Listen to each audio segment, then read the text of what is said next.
começar a falar dos juros embutidos, né?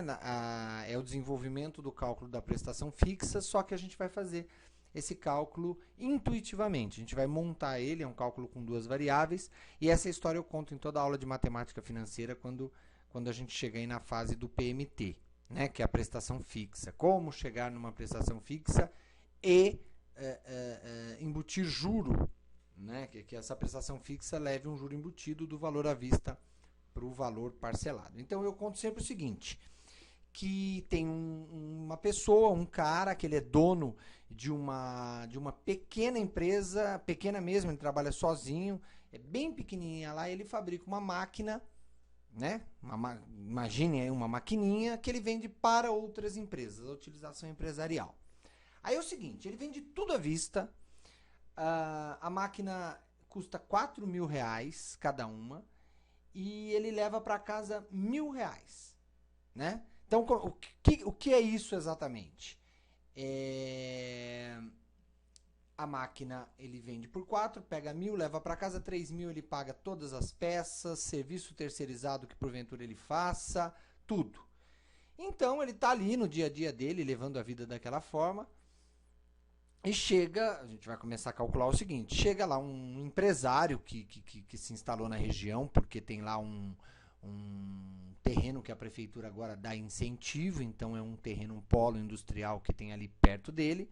O cara chega e fala assim, pô, eu uso essa máquina, tal, quanto custa? Ele fala 4.000. O cara fala, pô, seria legal, porque aí você pode dar manutenção lá também. Bate lá um papo com ele, eles trocam uma ideia, e ele diz o seguinte, em quantas vezes você me faz uma?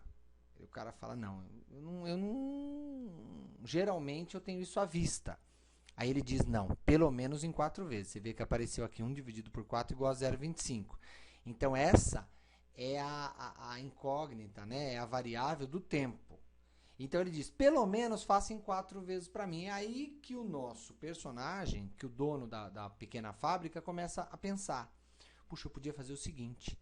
Eu tenho uma conta corrente que eu praticamente não uso.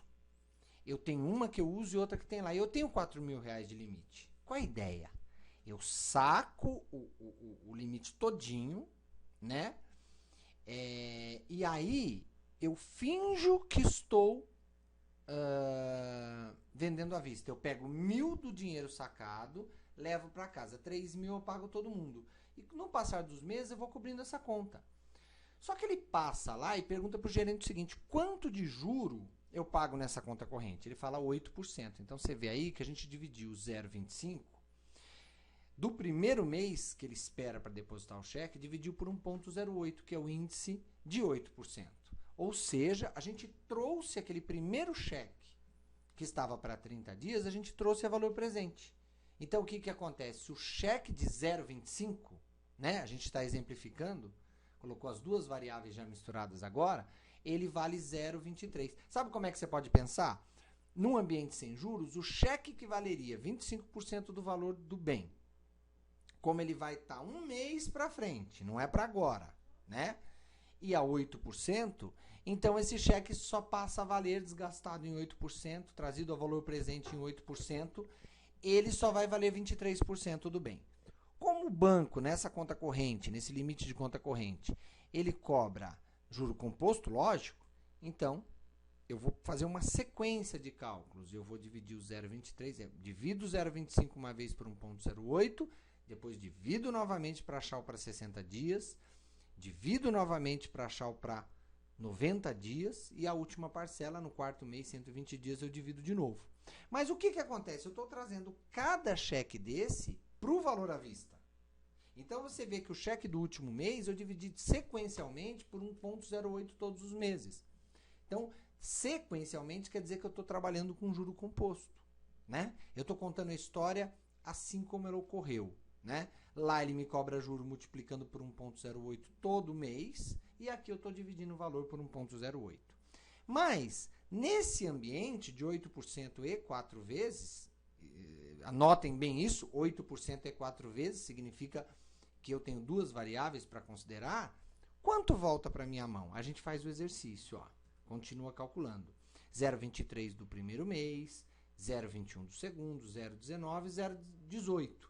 Então, volta para a mão do empresário Você pode pegar uma calculadora aí agora, que é legal você fazer esse cálculo, 82% do bem. Caso ele não tenha corrigido, 4.000 multiplica por 0,828032, voltou 3.300 para a mão dele. Ou seja, aqueles 1.000 que ele pegou e levou para casa, ele só poderia levar 300. Mas como a gente vai embutir, a gente vai fazer uma regra de 3 que está aparecendo aqui para a gente. 0,25, que é o sem juros, é 80%, x vai dar 100%. Então, a gente vai fazer uma regrinha de 3, estou multiplicando em cruz, e eu tenho lá que a parcela não vai ser de 0,25, que seria o sem juros, vai ser de 0,30, 19,21. Pessoal, isso que é o coeficiente. Isso é que vai ser o fator multiplicador, né? O coeficiente que vai formar a minha parcela. Então, vamos lá. A gente vai continuar calculando. 4.000 multiplicado aí por 0,30, 19,21, 1.207,68. Tá? Passou a mão no telefone, eu estou falando rapidinho aqui, mas é como eu conto na minha aula. Passou a mão no telefone, ligou para o senhor lá e disse, olha, eu fiz o cálculo, né? Se encheu de coragem, sacou o dinheiro, né? Para simular o à vista e disse para ele que eram 4 cheques de 1.207,68. E o cara disse, pode fazer. Aí, deu um frio na espinha dele, né? Porque agora é o seguinte, será que ele cobre a conta? Calcular, ele calculou. Por isso, para finalizar aqui a nossa linha de raciocínio conjunta, a gente vai lá e vai tirar um extrato dele depois de 4 meses, acompanhando lançamento a lançamento desse extrato. Então, ele começa com um saldo de 4.000 negativo, levou 1.000 para casa, pagou todo mundo, ficou numa boa, devendo 4.000 lá. No primeiro mês, o banco multiplica o 4.000 dele por 1,08, né? Então, o banco acrescenta 8% ao saldo. Ele deposita o primeiro cheque, tá? Sobra um saldo, 4.320 menos o depositado. No caso, mais, porque 4.320 é negativo, 3.112,32. A esse valor, 8%, nesse valor 8%, 3.300, deposito o segundo cheque, o saldo é de 2.153,62. 8%, deposito o terceiro cheque, o saldo é de 1.118,23. Faça aí. Faça no Excel, pegue a calculadora, pegue um papel, né? Acompanhe aqui essa linha de raciocínio para a prestação fixa, né? E aí, 8%, 1.207,69, a gente deposita o último cheque dele, 1.207,69, o saldo é 0. Então, o que aconteceu aqui? Ele conseguiu, através dessa linha de raciocínio, embutir o valor exato que ele precisava. Deu tudo certo, ele levou 1.000 para casa, ele pegou os 3.000 e ele conseguiu financiar. Quem pagou esse juro, teoricamente, né? E aqui provando a teoria, foi o cliente dele. Tá bom? Um abraço para todos, até mais. Depois a gente continua aqui na nossa matemática financeira. Tchau, tchau.